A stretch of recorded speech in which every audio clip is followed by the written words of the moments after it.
Right then, ladies and gents, how is it going? I'm out on my little GP, as you can see. Got some twisties in front of me, and I'm out testing a new visor I've got for my Nishua Enduro Carbon crash helmet that I've had for a good while now, good one. In fact, it's actually the second one of these crash helmets I've ever had, I just got the visor the other day, but it's not a visor from the Nishua Enduro Carbon. It's a visor from the Klim Enduro sort of adventure crash helmet that they do, and they do a transitions one, so it's all like photochromatic or whatever. It adjusts to the light and gets tinted when the sun's shining and goes clear when it's not. So a nice sunny day, I thought it was a perfect day to go and test it and see what it's all about, see whether it's any good. Now then, which way to go? I can't be bothered to go through Petworth, so left turn glide. Keep that wide. Rubber side. Down. Yeah, one of the channels I follow, Big Dave's Motorlogs, or Big Dave, I can't remember, but he's an awesome channel, linked up in the top corner. Has got one of these Klim old crash helmets, one of the Klim ones, and he's been raving about these transitions lenses for ages. And I knew that the Klim crash helmet, or rather the Nishua crash helmet, was a bit of a clone of the Klim one.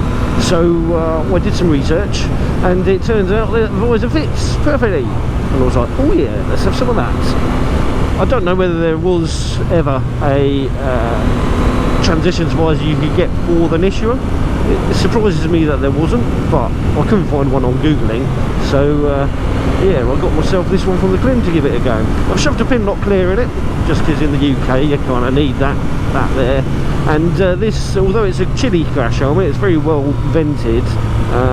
It is a favourite of mine because it's just so very, very light, really like obscenely light. And because I like to stick cameras on my crash helmets, it always is a huge advantage to have a light helmet in the first place. So yes, that's what I've done. I've decided to revive this crash helmet for a winter crash helmet. Because a dark visor isn't always beneficial, and a light visor isn't always beneficial in the old winter with a low sun. So yeah, this should be good, this should be good. So far I'm quite impressed. It does take a little while to transition between light and dark, but not excessive amount. And it's not that dark a tint to mean that transition's a pain when you're going through the tree tunnels like this and stuff. And because it's now clear when it's dark, it means I don't have to carry a second visor with me. Not that I ever do, officer. I'm a bit of a silly boy like that. But it means that if I do get caught out, being out a little bit later with the sun going down earlier, it will mean that when I'm riding home, we'll be a lot safer and a lot more friendly having a visor shut instead of open. So yeah, so I'm quite impressed with it. Optically, it's really good from front looking forward. I do like how clear it is looking forward, and it is a brand new visor, so they always do kind of perform a lot better than ones that are 6 months old or whatever, because they do get dirty and scratched and stuff to an extent. But so far from the front, it looks really good. There is a little distortion to the sides,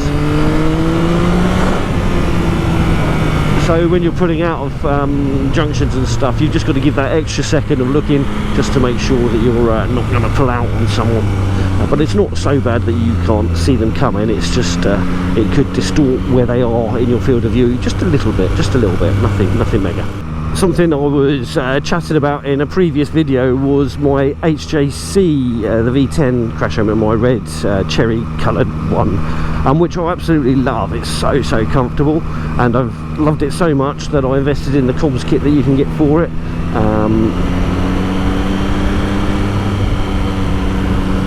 Yeah, I invested in the comms kit you can get for it, and yeah, it was brilliant, it was wonderful. Apart from it's got terrible ventilation, so yes, it doesn't give you much airflow into your face, which is a bit of a pain. The visor mechanism is a bit rubbish, and the visor whistles like crazy if you have it up at a certain angle. But other than that, I generally kind of absolutely adore it. I think it's a fantastic crash helmet. Yeah, generally I think it's a fantastic crash helmet, but the ventilation's a bit of a problem, the whistle's a bit of a problem, and also the visor sealing unit has failed. First of all, it split a little bit, and then left a taggly, laggly, loose bit of rubber, and then on my World Southwest Rally on the ride out there, the rest of the rain seal part at the top of the visor had lifted up a little bit, and I'm not sure whether it was a result of the first bit breaking, I don't know, but yeah, it lifted up and it stopped me being able to open the visor. I thought it was catching on the PinLock, but it wasn't. It was actually catching on the visor. It's got like a little lip inside it which was acting like a bit of a barb. So I've tried modifying that. I haven't tested it yet, but yeah, I've got to give that a go at some point soon, just to make sure it's still a usable crash helmet. Bit annoyed, and because I Subaru stuff onto my crash helmets, and I also got that crash helmet from Italy, I think.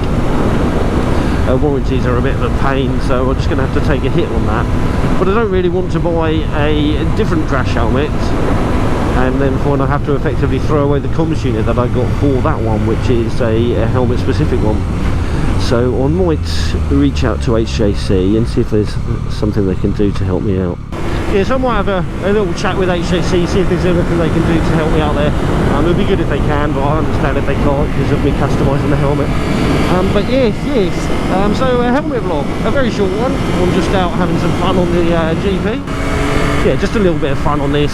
Gonna get myself a bacon sandwich up at Whiteways, and then we will go and be sensible somewhere else, because sensible is what we do, right? Sensible is what we do.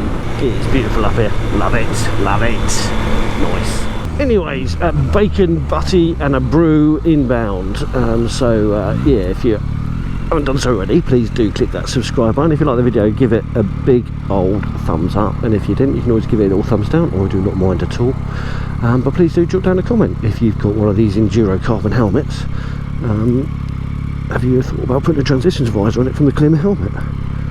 And if you've got the HJC V10, have you had the similar sort of issues as I've had with the rain seal on the helmet failing? But hopefully we'll get that sorted, and hopefully it was just a one-off. But anyway, alright, you ride safe, take care, and I shall catch you all in the next one. Bye bye for now. Keep that bike rubber side down. You know, you gotta keep that bike rubber side down.